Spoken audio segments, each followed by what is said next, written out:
Let's go again. All right, that'll do. It's a live video, right? So you know the deal by now. We just get one chance here. So good morning. Hope you're doing great. Recently, we had a really good suggestion on the Discord, which was how do I approach EQs and tone shaping and creating and all that stuff. And with us giving you so many possibilities for tone shaping, I thought it would be a good idea to hop on here and do a quick video about that. So yeah, let's dive right in and get straight into this. So I'm using Nunchuck here, and I've created 4 pretty simple presets based upon the default preset, but I've simply added Green Mamba with a little bit of drive, and I think that is literally about it. But if you want these 4 presets, hop on the Discord and I'll make them available right there for you as soon as this video goes live. So right, I can understand why some of you must be a bit confused by, like, okay, you have EQ here. The speaker has filters and ways of introducing new frequencies. And then we have shape EQ, then we have the mastering EQ, and now we introduce speaker voice edit. So why do we have all of these possibilities for tweaking and changing the tone? And the truth is that each EQ has its own specific purpose, and in my view, you guys might use it slightly differently.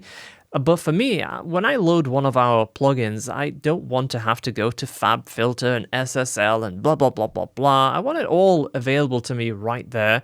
And if you're not a tweaker and you're like, hey, I don't really know, well, there's hundreds of presets that already use the EQs in different ways. That's great starting points. But anyway, let's continue here. So here we have Nunchuck on a pretty basic vintage riff sort of sound, I guess. So this preset uses no speaker voice edit. Now, in the past, my first protocol would be to maybe a little bit of tweaking from the amp. And bear in mind, like, the actual amp EQs, you know, none of these products that we have released are just simple NAM captures. So these amp EQs, they really interact with the amp circuitry. For example, if we're pushing presence,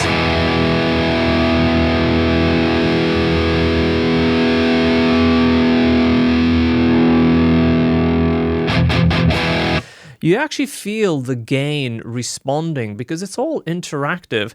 So that's a great way that our products kind of work, is you can really create your own feel by adjusting the EQs and the drives and stuff like that. It's like very, very great on the fingertips as a guitarist. You know, it's really, really cool to play.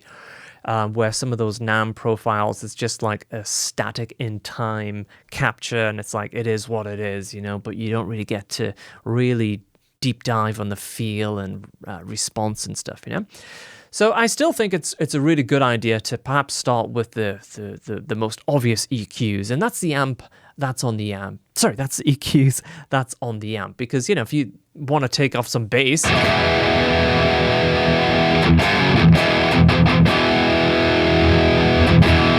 it's right there, and the EQ that's on these channels is, it's a design that we thought appropriate for the actual amp. So it's going to be a different type of EQ to these guys here, which are much more clean, specific post-amp, post-speaker type of EQ.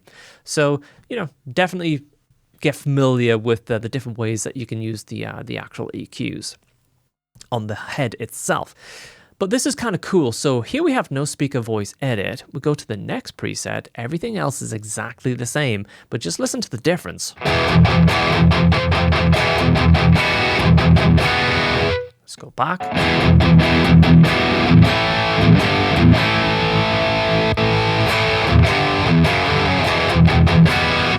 It sounds like a different speaker chain, or if you were loading IRs, it sounds like a different IR. So what's happening there? So first of all, I wanted a heavier type of tone, and I didn't want to adjust the drive pedal, the amp. I didn't want to adjust anything apart from speaker voice edit. So I gave it that little bit of a hole in the sort of upper bass frequencies, which is so popular and common with like high gain metal or even tight metal sounds, because you might have like kick drum in that area, you might have bass frequencies around there. So just by creating that hole,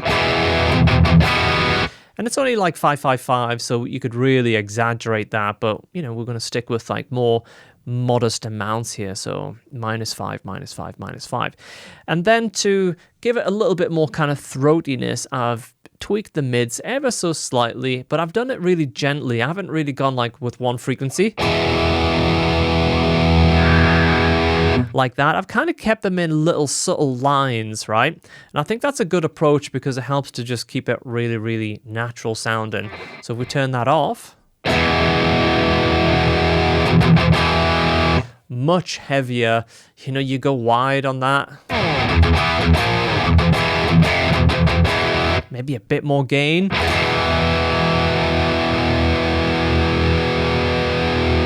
Make the gate a little bit tighter.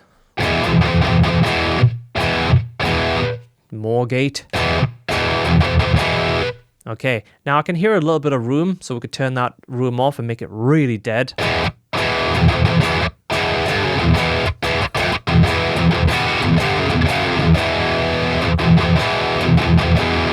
Super cool. It's so easy to just get a mega, mega heavy tone.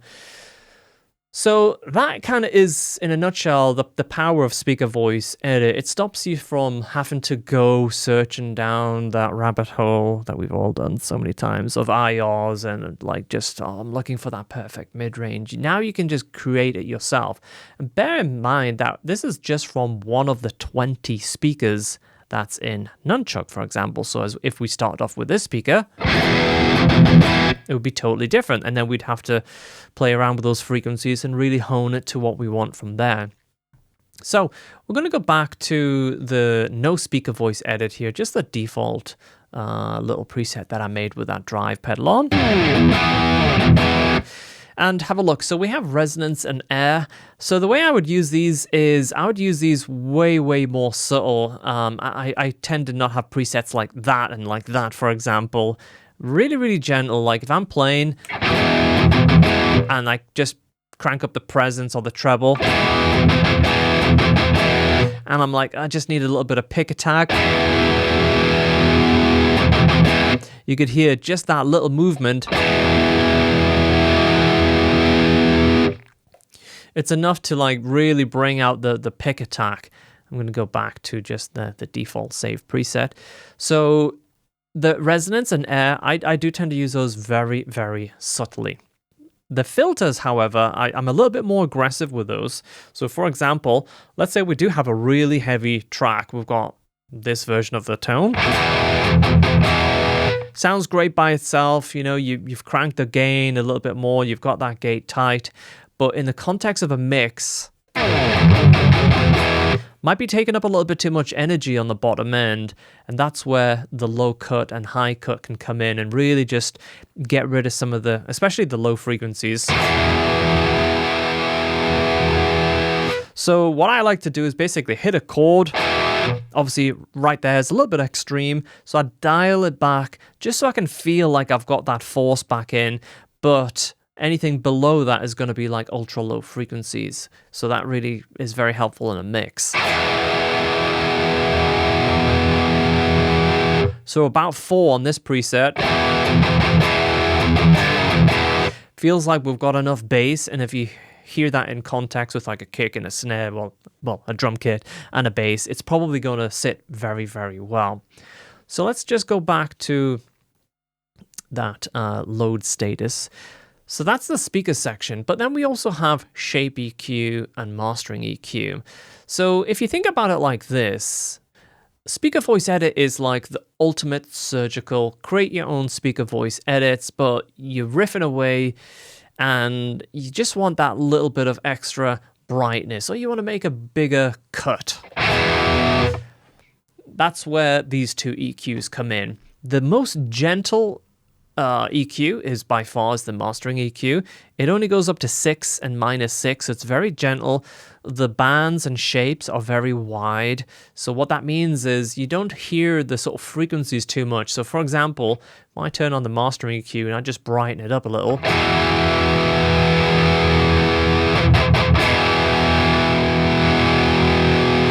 you kind of feel and hear that it's overall, it's got a little bit of extra brightness. And if I did that with the same with like the high mid,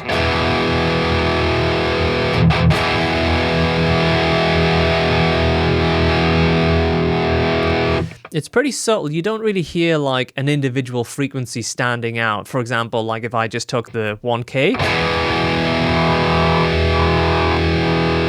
right? This is the complete opposite. It's very gentle, it's very soft. So it's a great way of just kind of overall shaping your tones. And I'd say Shape EQ is kind of between the two. You know, you can kind of hear some of the bands. But again, it's not as surgical as Speaker Voice Edit, which really allows you to go wild and to kind of create unique shapes. Speaker Voice Edit is just, I would say, a good go-between for like quickly getting your tones shaped the way that you want them to be. I love the 16K. I actually made that very, very wide and very, very soft. So what I mean by that is when you push that 16K, it's actually great for giving you that like air type of top end sheen air on your tones.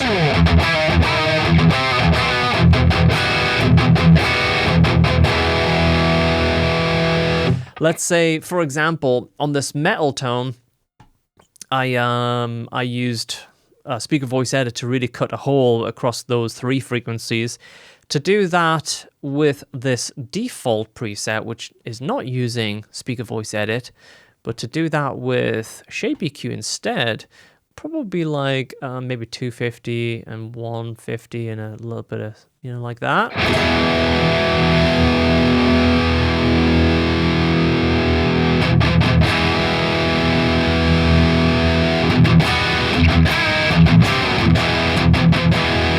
So that's kind of like getting more into the heavy realms where we've got a little bit of lower mid, upper bass frequencies getting scooped. And we could do the opposite, you know, we could push some mids and come up with a more smooth sound. And remember with like EQs, generally like less is more. Like if you have big, huge shapes like this, yeah, it's probably going to be too much. So, you know, just start out with like the bare minimum that you need and identify the frequencies that you want to cut and boost.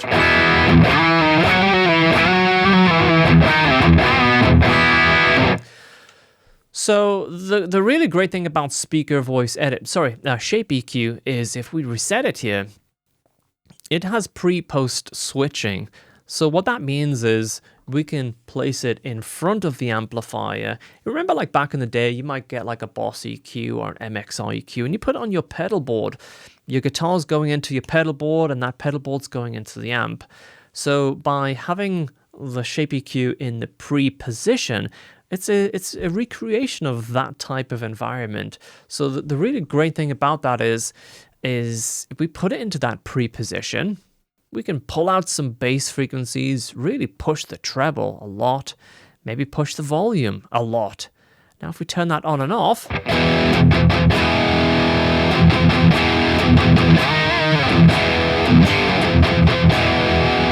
now we've just made our very own custom drive pedal because we're boosting the level, we've cut some of the bass out, which is tightening it up.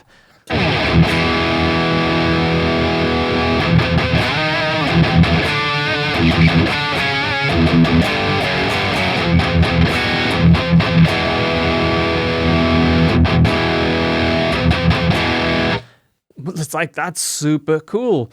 But if we put that in the post position, oh, it's like, what the hell? Because that shape just doesn't make sense in a post position, right?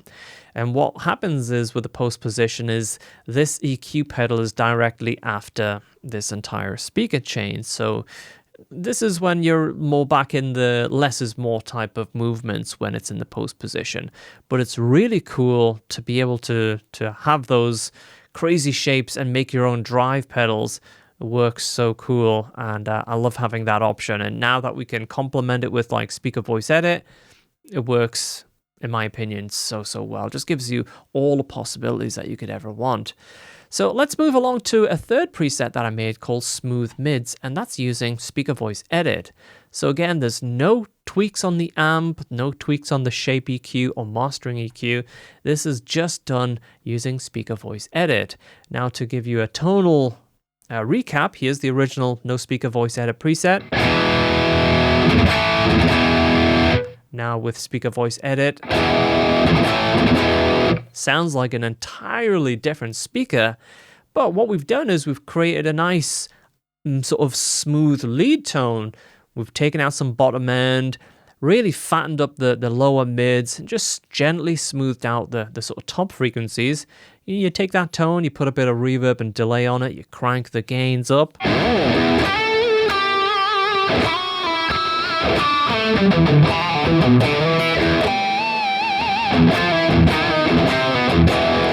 And you're like, okay, well, that's great, but I want a little bit more brightness. You could absolutely just go straight to the amp.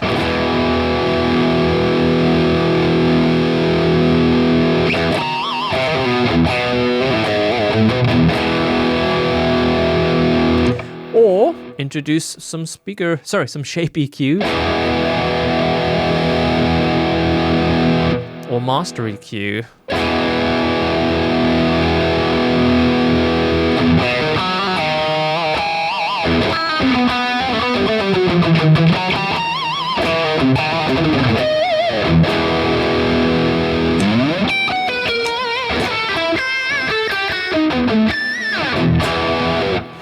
Really, really great. So one more preset to show you here, and that's throaty.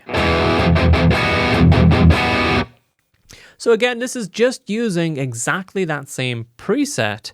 That's not in use in that preset. But it's using Speaker Voice Edit to really emphasize frequencies that I think is more of that kind of modern...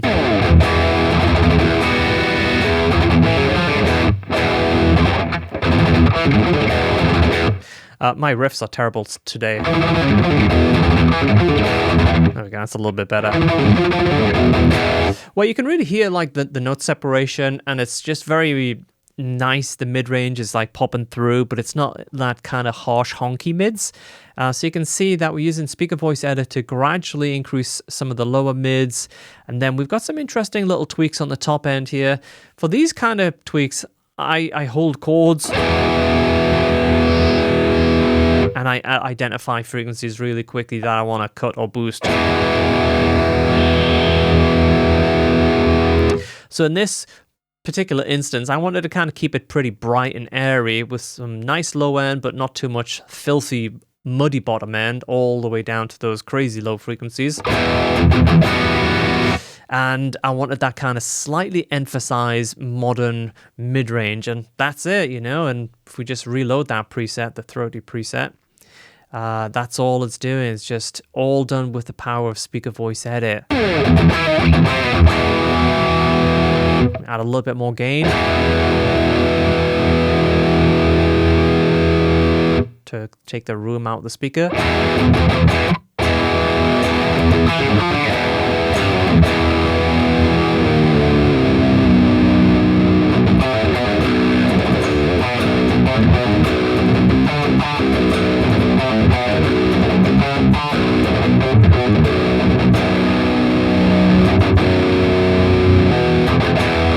Super cool. So yeah, that's 4 different ways, well, 4 different presets. Angel Lead. I don't know if that's a new preset or not, but if you also want Angel Lead, jump on the Discord. I'll leave the link in the description below, or head to polychromedsp.com/Discord and you'll be there.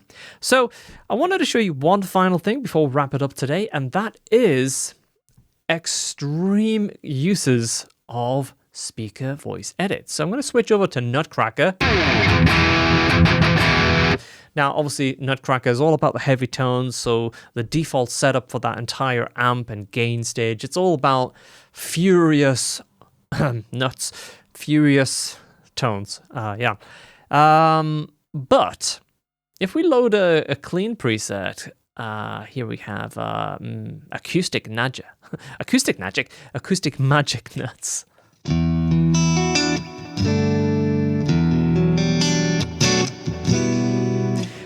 Now you can go absolutely wild to the extremes with Speaker Voice Edit, and here we've basically created a super sparkly acoustic-like tone.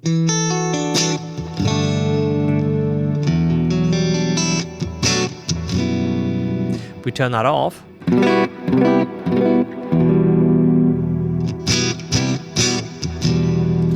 so you can really push Speaker Voice Edit into some pretty unique shapes. And that's just one example using Nutcracker.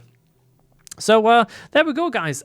Keep the suggestions coming for videos that you would like to see on this channel. If you enjoyed this video, obviously give it a thumbs up, subscribe to the channel, leave me a comment so when I'm drinking my coffee I can read the comments. But most importantly, do dive on the Discord. It's becoming a great community and having awesome conversations with you guys, how you're using the products, what you would like to see from us in the future, and also I'm happy to do more of these short tutorial overview type of videos for you as well. So hey, that's it for me. Have a great day. I'll see you back here real soon. All right, cheers, bye.